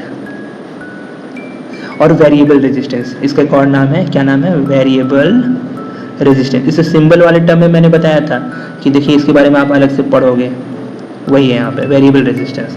ओके, तो इसका डेफिनेशन भी प्रॉपर दिया हुआ है, अच्छे से लिख लो, ध्यान दो, बहुत काम का चीज़ है। एक कंपोनेंट ऐसा यूज़ करते हैं जो करंट को रेगुलेट करने में मदद करता है, लेकिन वोल्टेज चेंज नहीं होता विदाउट चेंजिंग द वोल्टेज, उसको बोलते हैं वेरिएबल रेजिस्टेंस या रियोस्टेट भी। In an electric circuit a device called rheostat, वही चीज़ वेरिएबल रेजिस्टेंस को चेंज करने में हेल्प करता है। I hope you get it. अच्छा, अगर ये उससे पहले कि मैं ये बात ये भूल जाऊँ आपको बताना, मैं इस बात को बता देता हूँ। कंडक्टर याद है आपको, कंडक्टर? हाँ, कंडक्टर जो होता है वो इजी पैथ प्रोवाइड करता है फ्लो ऑफ द इलेक्ट्रॉन्स को। अब ऐसा क्या है कि भैया इजी पैथ प्रोवाइड करता है, क्योंकि कंडक्टर के पास होते हैं फ्री इलेक्ट्रॉन्स। अब समझो इस बात को, अगर आप इलेक्ट्रिसिटी कंडक्ट कराना चाहते हो तो या तो आपके पास फ्री इलेक्ट्रॉन्स होने चाहिए या तो फ्री आयंस होने चाहिए। तो जितने भी सॉल्यूशंस होते हैं, पानी हो गया या फिर सॉल्ट सॉल्यूशन, शुगर सॉल्यूशन, इस समय बिजली पास होता है बिकॉज ऑफ फ्री आयंस। उसके बारे में कभी और बात करेंगे, इलेक्ट्रोलाइटिक सॉल्यूशन बोलते हैं इसको। यहाँ पे आ जाओ, सॉलिड कंडक्टर में फ्री इलेक्ट्रॉन्स होते हैं। अच्छा गौर करो, इलेक्ट्रॉन्स नहीं, फ्री इलेक्ट्रॉन्स। इलेक्ट्रॉन्स सबके पास है बट फ्री इलेक्ट्रॉन्स सबके पास नहीं है। भैया फ्री इलेक्ट्रॉन्स होता क्या है, हमको आज तक समझ में नहीं है। सब लिखता है, सब बोलता है फ्री इलेक्ट्रॉन, लेकिन हमको समझ में नहीं है, तो हम समझाते हैं, टेंशन मत लो। थोड़ा सा केमिस्ट्री के बारे में जानते हैं हम लोग। देखो, किसी भी एटम में एक न्यूक्लियस होता है बीच में, और उसके आजू बाजू इलेक्ट्रॉन चक्कर लगा रहता है। सब में इलेक्ट्रॉन्स होता है, सब में न्यूक्लियस होता है, सारे एटम के पास। तो ये फ्री कब होगा? क्या अभी फ्री है? नहीं, अभी फ्री नहीं है। ये न्यूक्लियस इलेक्ट्रॉन को खींच के रख रहा है अपने पास। और ये जो सबसे लास्ट वाला इलेक्ट्रॉन होता है, इसको बोलते हैं वैलेंस इलेक्ट्रॉन। और ये जिस एनर्जी में होता है, जिस एनर्जी बैंड में होता है, एनर्जी बैंड बोलते हैं, उसको बोलते हैं वैलेंस बैंड। हदसना नहीं, ठीक है? थोड़ा अगर ऊपर जा रहा होगा कि भैया ये थोड़ा ज़्यादा हो रहा है, तो बस बोले कि सुन लो, सब्र करके सुन लो। वैलेंस इलेक्ट्रॉन जहाँ होता है उसको बोलते हैं वैलेंस बैंड। अब देखो, वैलेंस बैंड के जस्ट थोड़ा सा एनर्जी ऊपर होता है कंडक्शन बैंड, CB। अगर अपना इलेक्ट्रॉन किसी कारणवश, बहुत सारे कारण हो सकते हैं, वैलेंस बैंड से कंडक्शन बैंड में चला जाए तो वो कंडक्ट करेगा इलेक्ट्रिसिटी। तो जितने भी अपने मेटल्स होते हैं उसमें वैलेंस बैंड ओवरलैप कर रहा होता है किसके साथ? कंडक्शन बैंड के साथ। तो जब ओवरलैप करेगा तो इलेक्ट्रॉन का आवाजाही बड़ा आसान होगा, इसीलिए कंडक्टर्स बड़े अच्छे तरीके से इलेक्ट्रॉन का फ्लो मेंटेन कर पाते हैं। कंडक्टर के बाद एक बंदा आता है जिसमें एनर्जी गैप बहुत ज़्यादा नहीं होता है। यहाँ है वैलेंस बैंड और यहाँ है कंडक्शन बैंड, थोड़ा सा ही एनर्जी गैप है, थोड़ा सा एनर्जी पुश मिलेगा तो ये इलेक्ट्रॉन उधर भाग जाएगा। इसको बोलते हैं सेमी कंडक्टर। सुन लो बस, सुन लो, नहीं समझ में आ रहा ना, नहीं बुझा रहा है, कुछ पच नहीं रहा है, थोड़ा थोड़ा भी पच रहा है तो पचाने दो, सेमी कंडक्टर। और लास्ट में आता है इंसुलेटर, जिसमें इतना गैप होता है कि कुछ भी कर लो जिंदगी में, ये गैप कभी भरा नहीं जा सकता। सेमी कंडक्टर में तो फिर भी गैप भरा जा सकता है, लेकिन इंसुलेटर में कभी नहीं। तो इंसुलेटर कभी भी इलेक्ट्रिसिटी फ्लो होने नहीं देता है। इलेक्ट्रिसिटी फ्लो कभी उसी समय होगा जब अपना इलेक्ट्रॉन्स फ्री होके, कहाँ से फ्री होके? वैलेंस बैंड से फ्री होके कहाँ चला जाए? कंडक्शन बैंड में। नहीं समझ में आया? टेंशन मतलब वैसे कहानी याद रखना, जब तुम 12th क्लास में पहुँचोगे ना तो यही कहानी तुम्हें वापस से सिखाई जाएगी। तो भैया अभी क्यों बता दी, मेरा माथा पची हो गया? अरे अभी इसलिए बता दिए कि दिमाग के किसी कोने में ये बस जाके बैठ जाए। जब तुम 12th क्लास में वापस से सीखोगे ना तब बोलेगा, अरे यार ये तो हमको 10th क्लास का एक कोने में चिपका दिया गया था, उस कोने से निकाल लेना। कोई तकलीफ? चलिए, कोई तकलीफ नहीं। तो जो हमको बताना था तो हम बताए नहीं। तो जो कंडक्टर होता है वो ओम्स लॉ को फॉलो करता है, इसीलिए उसको बोलते हैं ओमिक कंडक्टर। जितने भी मेटल्स होते हैं वो ओम्स लॉ को फॉलो करते हैं, उसको बोलेंगे ओमिक कंडक्टर। बट जितने भी नॉन मेटल्स, सॉरी जितने भी नॉन मेटल्स तो इंसुलेटर हो जाएंगे, जितने भी सेमी कंडक्टर्स हैं, फॉर एग्जांपल वो आप सब सिलिकॉन, जर्मेनियम, ठीक है, मेटल्स ओमिक कंडक्टर तो जो ओम्स लॉ को फॉलो करते हैं। एक होता है नॉन ओमिक कंडक्टर जो ओम्स लॉ को फॉलो बताओ नहीं करेगा, वो है सेमी कंडक्टर। और एक इंसुलेटर होते हैं, क्योंकि वो इंसुलेटर तो ओमिक लॉ का बात ही नहीं होगा वहाँ पर। ओके, तो ये सारी बातें यहाँ तक हो गई। देखिए हम लोग यहाँ से स्टार्ट किए ओम्स लॉ से, और अभी सिर्फ एक पेज हुआ है, ये एक्टिविटी है, फिर पढ़ेंगे, फिर फैक्टर्स पढ़ेंगे और कितना टाइम हुआ ये देखेंगे। ओहो, टाइम तो हो गया है, क्योंकि हम लोग पीछे का रिवाइज करना स्टार्ट किए थे और फिर हम लोग ये सब पढ़ना स्टार्ट किया, फिर पूरा सब कुछ डिटेल में पढ़ रहे हैं, इसीलिए हम लोग का समय जा रहा है। तो हम लोग एक काम करते हैं, हम लोग हायर रेजिस्टेंस तक का बात को आज कंप्लीट करते हैं और फिर बाकी बात फिर हम लोग कल करेंगे, क्योंकि भैया 1 घंटा से ज़्यादा कंप्लीट आगे नहीं होना चाहिए, क्योंकि 1 घंटा कहीं प्रॉपर क्लास होना चाहिए, उससे ज़्यादा आप अपना दिमाग में रख नहीं पाओगे तो कोई फ़ायदा तो है नहीं, तो अकबकाना नहीं, आराम आराम से सीखते हैं। चलिए एक्टिविटी पढ़ते हैं, और एक्टिविटी बहुत इंपॉर्टेंट है, याद रखिए आपके पेपर में एक्टिविटीज़ से अच्छे क्वेश्चंस बनते हैं, तो अच्छे से मैं इसलिए एक्टिविटी पढ़ा रहा हूँ। आप एक नाइक्रोम वायर लो, आप एक टॉर्च बल्ब ले लो, आप एक 10 वाट का बल्ब ले लो जो आप घर में ये लो वो जलाते हो, वाइट वाला LED बल्ब, वो ये 10 वाट का बल्ब। आप एक एमीटर ले लो, 0 से 5 एम्पियर का रेंज है, उससे ज़्यादा रीड नहीं करेगा। प्लग की ले लो, वही स्विच ऑन स्विच ऑफ करने के लिए, और वायर ले लो कनेक्ट के लिए, ठीक है, कनेक्टिंग वायर्स। अब आप क्या करो कि 4 ड्राई सेल्स ले लो। ड्राई सेल्स मतलब समझ गए ना, वो कुछ नहीं बाबा, सेल में केमिकल होते हैं और वो केमिकल ड्राई होंगे, इसलिए उसको ड्राई सेल बोलते हैं, ठीक है। 1.5 वोल्ट का, बोलेंगे भैया केमिकल क्या होता है, कैसे होता है, तो मैंने सिखाया ना आपको। ये जो करंट पढ़ रहे हो आप, डायरेक्ट करंट पढ़ रहे हो, ये घर वाला करंट नहीं है। घर वाला करंट होता है अल्टरनेटिंग करंट, वो थर्मल से बन के आ रहा है। डायरेक्ट करंट क्या होता है, वो बैटरी केमिकल सेल से बनता है, तो केमिकल एनर्जी से वो किस में कन्वर्ट हो रहा है, इलेक्ट्रिकल एनर्जी में, ठीक है। तो इसमें क्या होता है भैया, इसमें होता है मैकेनिकल एनर्जी से इलेक्ट्रिकल एनर्जी में। अब जब इधर भी बचाऊंगा, इधर आपको समझाने लगूंगा तो बहुत ज़्यादा हो जाएगा, इसलिए आप सभी जाने दो। आप बस समझो कि हम लोग बैटरी से, सेल से अपना इलेक्ट्रिसिटी जनरेट करें। वो जो केमिकल्स हैं उसमें जिस वजह से रिएक्शंस होगा वो ड्राई है, इसलिए इसको ड्राई सेल बोलते हैं, ओके। तो अब मैं ये बोल रहा हूँ कि 1.5 वोल्ट के 4 लोग, वही वाला पुराना लॉजिक है।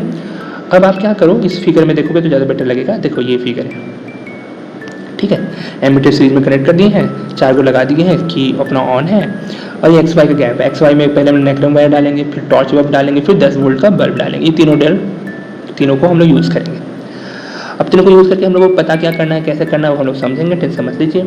आपको एक एक करके रिप्लेस करते चले जाना है, और रिप्लेस करके एमीटर का रीडिंग लेना है, और आपको वोल्ट मीटर का रीडिंग लेना है। वोल्ट मीटर तो खैर इसमें है नहीं, तो आपको सिर्फ करंट का रीडिंग लेना है, और आपको चेक करना है कि करंट किस में ज़्यादा आ रहा है, किस में कम आ रहा है। अच्छा मान लीजिए कि करंट किसी केस में ज़्यादा आ रहा है, तो आप रेजिस्टेंस के बारे में उस केस में क्या पूछ सकते हैं कि रेजिस्टेंस ज़्यादा होगा कि कम होगा, तो बोलेंगे रेजिस्टेंस कम होगा।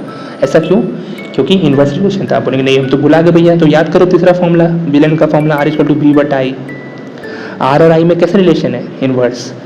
तो यही हम लोग को मेन चीज़ R के बारे में जानना है कि जो अपना R है वो सबके लिए सेम होता है कि अलग अलग होता है। तो इसमें आप देखो कि करंट अलग अलग आ रहा है, वोल्टेज तो चारों में सेम है ना। अरे बाबा वोल्टेज दोनों चारों में 6 वोल्ट का ही यूज़ किए, 1.5 के 4, तो 1.5 × 4 6 वोल्ट। तो जब वोल्टेज सेम हो गया तो बताओ करंट और R में एक रिलेशन स्टेब्लिश होगी, वो कैसा रिलेशन होगा, इन्वर्स। अगर करंट ज़्यादा है तो R कम है। आप देखोगे कि करंट अलग अलग आ रहा है, टॉर्च के लिए अलग आएगा, टॉर्च बल्ब के लिए अलग आएगा, 10 वाट बल्ब के लिए अलग आएगा, और अपना नाइक्रोम वायर के लिए अलग आएगा। करंट जब अलग अलग है तो रेजिस्टेंस भी क्या होगा, अलग अलग। यानी रेजिस्टेंस जो है वो डिफरेंट कंपोनेंट्स के लिए डिफरेंट होता है। क्यों, क्योंकि करंट डिफरेंट होता है। कोई तकलीफ आपको। अब ऐसा क्यों होता है भैया कि करंट डिफरेंट है, तो याद रखिए कुछ जगह, फॉर एग्जांपल अगर हाईवे है, इसको समझो फ्लो ही तो था, तो फ्लो ही से हम लोग हर बार समझेंगे। एक हाईवे है, हाईवे में आप अपना स्पीड करीब 100 120 यहाँ तक ले जा सकते हो, पर आपका एक नॉर्मल गली है जहाँ उबड़ खाबड़ रोड है, बर्बाद रोड है, तो वहाँ पे आप 50-60 भी ले चल के बहुत बड़ी बात है। यहाँ इतना ले जाओगे तो भीतर जाओगे यहाँ पे, ठीक है, क्योंकि भाई गड्ढे वड्ढा इधर उधर मर जाओगे, ठीक है। तो what I am saying is that कि जो एक इजी पैथ प्रोवाइड करे वहाँ आप अपना फ्लो ज़्यादा रख सकते हो। जो अपना पैथ इजी ना प्रोवाइड करके रजिस्ट करे वहाँ पे आपका करंट, आपका फ्लो कम हो जाएगा। समझ में आई बात। मतलब यही है कि करंट डिफरेंट क्यों आ रहा है डिफरेंट कंपोनेंट के लिए। कुछ कंपोनेंट्स क्या हो रहे हैं, एक इजी पैथ दिए तो करंट उसमें ज़्यादा हुआ, कुछ कंपोनेंट इजी पैथ ना देके रजिस्ट कर रहे हैं तो वहाँ करंट क्या होगा, कम होगा। अच्छा ये रजिस्ट करता कौन है, अभी सवाल हो सकता है ना रजिस्ट करता कौन है, तो वो मैं आपको बताता हूँ कि रजिस्ट करता कौन है। सारी चीज़ कहानी ही। अब बताओ इलेक्ट्रॉन्स किस में बह रहा है, इलेक्ट्रॉन्स बह रहा है, अभी तो मैंने बोला कि व्हीकल्स बह रहा था हाईवे पे, वाटर बह रहा है किसी पाइप में, तो भैया इलेक्ट्रॉन्स बहता है किसी कंडक्टर्स में। जब इलेक्ट्रॉन ऐसे ऐसे बह रहा है तो ऐसा तो है नहीं कि कंडक्टर में सिर्फ एटम्स पड़े हैं, कंडक्टर में कुछ आयंस भी तो होंगे। अच्छा ये फ्री इलेक्ट्रॉन्स के अलावा कुछ अदरवाइज इलेक्ट्रॉन्स भी तो होंगे, तो ये जो पार्टिकल्स हैं आयंस और ये फ्री इलेक्ट्रॉन्स के अलावा और अदर इलेक्ट्रॉन्स, वो रास्ता में इसका ऑब्स्ट्रक्ट करते हैं, ऑब्स्टेकल बनते हैं, रोकते हैं उसको और इसे टकराते हैं, और इसे टकराने को बोलते हैं कॉलिजन। और यही collision is the cause of resistance. तो कोई पूछे कि रेजिस्टेंस का कारण क्या है, तो बोलना the collision of free electrons with other electrons and ions in a conductor is called resistance. इसी वजह से रेजिस्टेंस आता है। तो रेजिस्टेंस को हम लोग हमेशा रिलेट करेंगे, अब हम लोग याद रखना कॉलिजन से, कि जितना ज़्यादा कॉलिजन होगा उतना ज़्यादा रेजिस्टेंस होगा। चलो बात समझ में आ गया, अच्छी बात है। आइए देखिए, थोड़ा सा आपको मैं एनसीईआरटी में भी बता देता हूँ कि जो इलेक्ट्रॉन्स हैं वो कम्प्लीटली फ्री नहीं है, फ्री बट कम्प्लीटली फ्री नहीं है, क्योंकि भैया उसको रिस्ट्रेन करेगा। कौन रिस्ट्रेन करेगा? जो अट्रैक्शन है, वो जो बीच में एटम जिसमें बह रहा है, वो फिर भी रोकने की कोशिश करता है कि नहीं तुम मुझे छोड़ के मत जाओ। इसके अलावा मैंने आपको बताया कि और जो इलेक्ट्रॉन्स हैं और जो आयंस हैं वो भी रेजिस्ट करते हैं। इन दुनिया भर का रेजिस्टेशन है उसके पास, रेजिस्टेंस क्रिएट हो जाता है। तो भैया ध्यान से सुनिए कि जो मोशन ऑफ इलेक्ट्रॉन्स है जिसको हम लोग करंट बोलते हैं, वो रेजिस्टेंस क्या करता है? उसको रोकता है। रिटार्ड मतलब याद है एक वर्ड आप सीखे थे, एक्सेलरेशन। एक्सेलरेशन में वेलोसिटी स्पीड बढ़ता था, और रिटार्डेशन जो कि नेगेटिव एक्सेलरेशन होता था उसमें वेलोसिटी बढ़ता नहीं था, वेलोसिटी घटता था। जब आप गाड़ी को स्टार्ट करते हो तो आप एक्सेलरेट करते हो, जब गाड़ी को रोकते हो तो आप रिटार्ड करते हो, क्योंकि वेलोसिटी घटाओगे तभी तो जीरो पे जाके रुकेगा गाड़ी।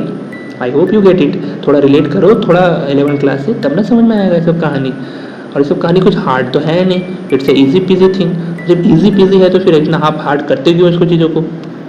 क्योंकि अब तक आपको हार्ड बनाने की आवश्यक मतलब आदत हो गई है चीज़ों को हार्ड, अब अनावश्यक अननेसेसरी आप हार्ड बनाते हो। तो खैर, तो अगर एक कंपोनेंट एक गिवन साइज का है तो वो एक लो रेजिस्टेंस प्रोवाइड कर रहा है तो उसको बोलेंगे गुड कंडक्टर। और अगर कुछ थोड़ा बहुत रेजिस्टेंस प्रोवाइड कर रहा है तो उसको रेजिस्टर बोलेंगे। और एक कंपोनेंट जो बहुत हाई रेजिस्टेंस प्रोवाइड कर रहा है उसको पुअर कंडक्टर बोलते हैं या फिर इंसुलेटर बोलते हैं। ठीक है, समझ में आया? सुनिए, अगर बिल्कुल लो रेजिस्टेंस है तो बोला जा रहा है गुड कंडक्टर। अगर कुछ थोड़ा बहुत रेजिस्टेंस है तो बोलेंगे रेजिस्टर। हर एक कंडक्टर, हर एक इंसुलेटर सब रेजिस्टर के तौर पे आएगा। और अगर बिल्कुल हाई रेजिस्टेंस है तो उसको बोलेंगे पुअर कंडक्टर। ठीक है, और बहुत बहुत बहुत ज़्यादा हाई रेजिस्टेंस है तो हम लोग बोलेंगे इसको इंसुलेटर। समझ में आया? ये 4 कहानी आपका यहाँ पे दिया हुआ है। अब जैसे कि मैंने प्रॉमिस करा था कि अपन 1 घंटे का ही क्लास रखेंगे, वो 1 घंटा 5 हो गया, बट कोई नहीं। I hope you get it. आज हम लोग अब बोलोगे भैया कुछ तो ज़्यादा नहीं पढ़े, लेकिन भैया देखिए कहानी क्या है, ज़्यादा मत पढ़ने की कोशिश कीजिए। जो पढ़िए उसको ज़्यादा देर तक रख पाने का क्षमता के साथ पढ़िए। मतलब ये हम बोलना चाह रहे हैं कि आज आपने जो पढ़ा वो पुराना जो रिवाइज करा, I = अपना हीरो Q/T, उसके बाद आपने हीरोइन के बारे में पढ़ा V = W/Q, और सारा चीज़ मैंने रिवाइज करा और पीछे पढ़ चुके हैं।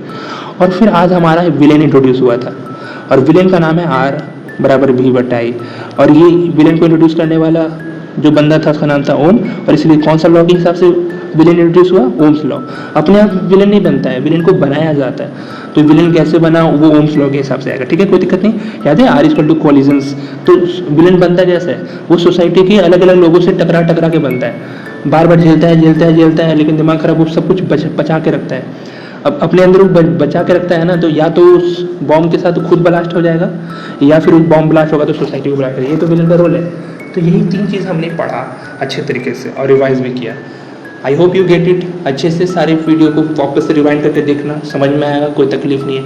और फिर भी कोई तकलीफ होगा तो आई एम ऑल अवेलेबल, मेरे से आप पूछ सकते हैं, कोई तकलीफ नहीं है। ओके, तो चलता हूँ मैं। Radhe Radhe once again. It's time to say bye bye.